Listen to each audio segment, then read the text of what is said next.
with me, Radzi Ahmad, for TVS Nightline. Here are the headlines for tonight. The 2024 distribution of gas bill amendment, to be tabled soon, is set to enhance gas distribution and the energy sector in Sarawak. Prime Minister Dato Sri Anwar Ibrahim's 4-day official visit to Egypt marks a significant milestone in relations between Malaysia and Egypt.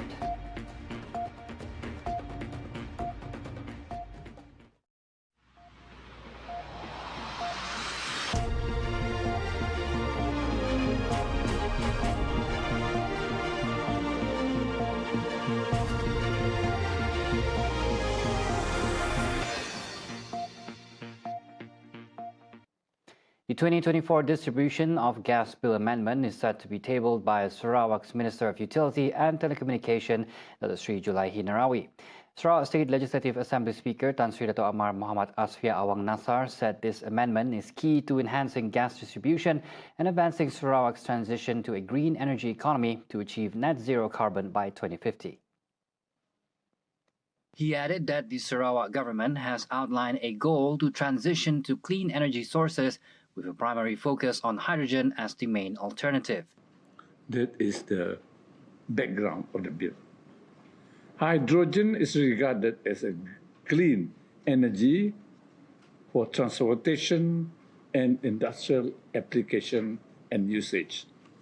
The government has promoted the production of hydrogen and is seeking foreign collaboration and investment in hydrogen generation projects in Sarawak. Asfia further said that Julaihi will outline how the bill's amendments will strengthen gas distribution and offer incentives for foreign investors, especially in hydrogen projects. The distribution of gas amendment bill 2024 will be tabled for its first, second, and third readings on November 11th.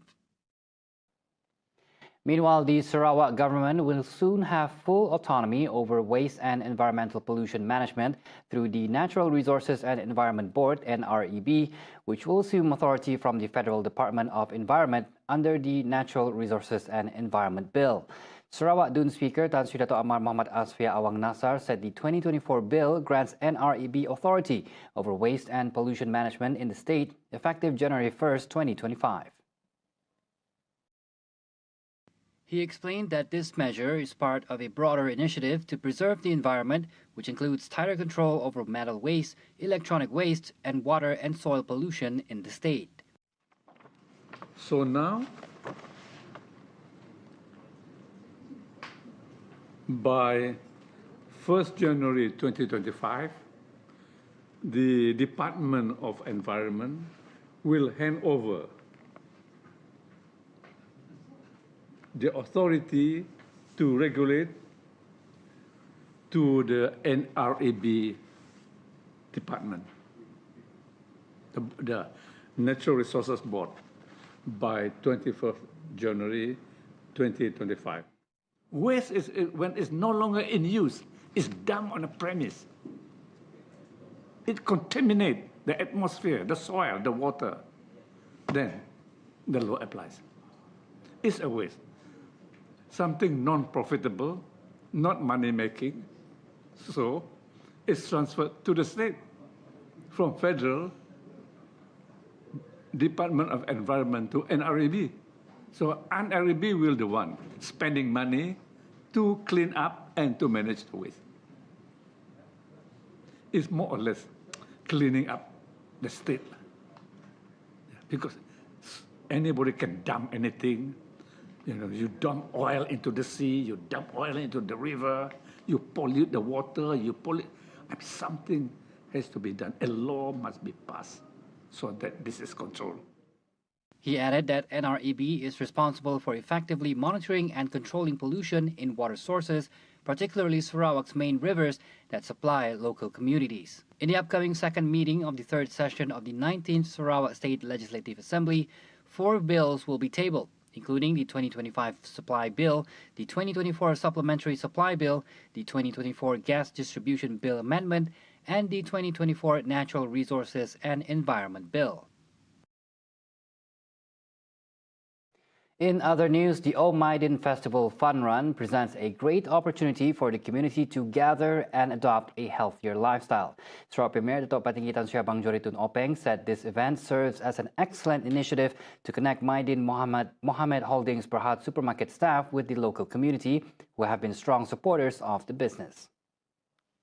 He noted that the program also helps to strengthen unity among Sarawak's residents. Penganjuran program pada hari ini juga menjadi platform yang bermanfaat kepada rakyat Sarawak untuk menyemai semangat perpaduan dan aman damai antara satu dengan yang lain. Oleh itu, saya menyuruh untuk pemain swasta yang lain untuk mengikut langkah yang dijalankan oleh Maidin untuk mendekati rakyat melalui program kemasyarakatan seperti program pada hari ini. The Premier's speech was read by Deputy Minister for Youth, Sports and Entrepreneur Development Sarawak, Dato' Dr. Ripin Lamat, at the Om Maidin Festival Fun Run at Maidin Petrajaya earlier today. This event in Kuching marks the fourth and final Om Maidin Festival Fun Run for 2024, celebrating Maidin's 67th anniversary, commemorated in August. Previous festival venues included Subang Jaya, Selangor, MITC, Melaka, Tunjong, Kelantan, with Kuching, Sarawak hosting the closing event.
Prime Minister Dato' Sri Anwar Ibrahim's four-day official visit to Egypt that began today is set to mark a significant milestone in the relations between Malaysia and Egypt.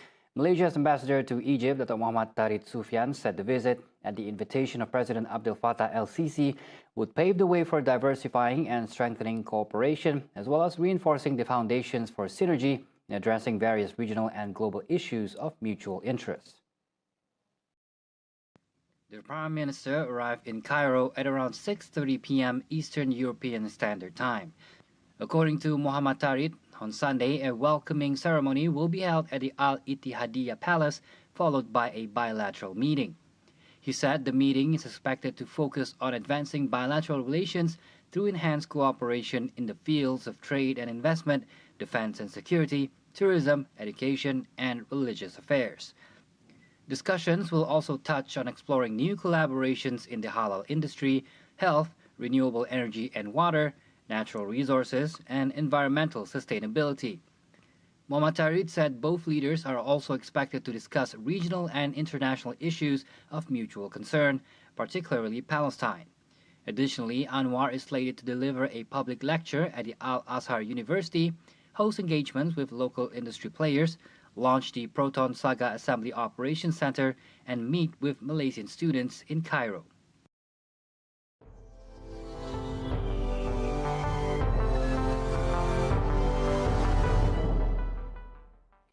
An explosion earlier today at a railway station in Pakistan's Balochistan province killed at least 17 people and wounded dozens more. The explosion happened as passengers waited on a platform at around 8:45 a.m. local time in the capital of Balochistan province, which borders Afghanistan and Iran. Inspector General Muazzam Jah Ansari said the death toll might possibly go higher, as another 46 wounded in the blast at the Quetta railway station were transported to a local hospital. Pakistan's largest and poorest province, resource-rich Balochistan is home to separatist militants. Militants have in the past targeted energy projects with foreign financing, most notably from China, accusing outsiders of exploiting the region while excluding residents from the profits. One of the militant groups, the Baloch Liberation Army (BLA), frequently claims deadly attacks against security forces or Pakistanis from other provinces, notably Punjabis. In August, the BLA claimed responsibility for coordinated attacks by dozens of assailants who killed at least 39 people, one of the highest tolls to hit the region. U.S. prosecutors announced charges on Friday in an alleged Iranian plot to assassinate former President Donald Trump and a prominent dissident Iranian-American journalist. The Justice Department said the foiled assassination plot on Trump was allegedly directed by Iran's Islamic Revolutionary Guard Corps, IRGC, to avenge the death of Iranian General Qasem Soleimani, who was killed in 2020 in a U.S. strike ordered by then-President Trump. In a statement, the department said 51-year-old Farhad Shakri, an Afghan national who is believed to be in Iran, was tasked by the IRGC with providing a plan to kill Trump. Shakri and two other men, 49-year-old Carlyle Rivera and 36-year-old Jonathan Louthold, were charged separately with plotting to kill an Iranian-American dissident in New York. Rivera and Louthold are both in U.S. custody and have made a court appearance in New York on Thursday. Trump, who defeated Vice President Kamala Harris in Tuesday's U.S. presidential election, faced two other separate assassination attempts this year, including a shooting at a campaign rally when a bullet grazed his ear. Iran's foreign ministry today called the allegations that Tehran was behind a plot against Trump totally unfounded. Spokesman Ismail Baghai said in a statement that it rejects allegations that Iran is implicated in an assassination attempt targeting former or current American officials. And those were the updates on TVS Nightline. I'm Razi Ahmad. Thank you for watching and have a good night.